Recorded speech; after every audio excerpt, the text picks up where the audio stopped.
Dito naman, Dr. Camille, sa mga biktima ng iba't ibang klase ng disaster, paano po ang debriefing sa mga biktima ng disaster like sa mga nakaranas ng anxiety dahil sa nangyaring aktibidad ng Bulkang Kanlaon, yung mga nakaraan, Bulkang Mayon, pagkatapos left and right, yung typhoon na malalakas in the country, yung mga pagbaha, biktima ng landslide. Ano po ang masasabi niyo po doon? Alam mo siguro pagdating sa ganyan, syempre hindi naman sasabihin natin lahat may mental health professional sa bawat barangay. So siguro malaking factor kung lahat ng mga nasa barangay level ay mabigyan ng pagkakataon na matuto ng mga psychological intervention or yung psychological emergencies wherein sila mismo ang makakapag-debrief na makakausap nila to extinguish or hindi man extinguish pero ma-diminish or ma-minimize yung talagang nararamdaman na sobrang takot, sobrang pag-aalinlangan sa buhay nila, sobrang na-depress dahil nawala yung bahay nila or nawalan sila ng mahal sa buhay. Kasi siyempre pagdating sa ganyan, hindi mo naman kaagad reach out para i-debrief yung mga taong ito.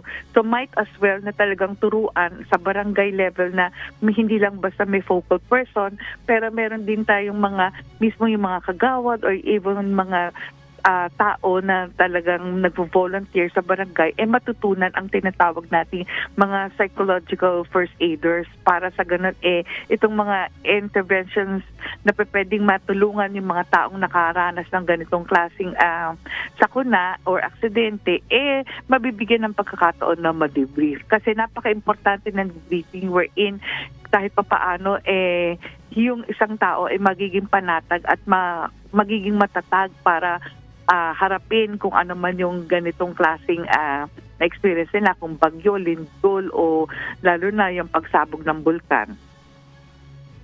Usually, Dr. Camille, sa mga ganyang disaster, ilan ang period ng emotional recovery sa mga nakakaranas ng mental stress? At you made mention kung paanong matutulungan sa pamamagitan ng mga pagtitrain, pagsasanay. Sige po, yung emotional period for you to recover.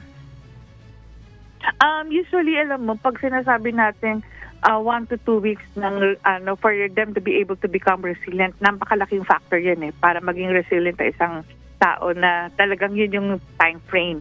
Dapat within 1 to 2 weeks, maka-ahon or maka-move on ng isang tao. Pero alam mo, ang isa sa pinakamabilis na maging resilient sa ganyang pagkakataon, mga bata.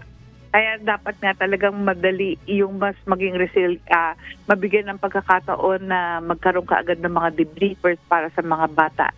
Pero kasi pag umabot tayo sa punto, dahil tatandaan mo, Ma'am Annie, ang depression kasi time frame yan.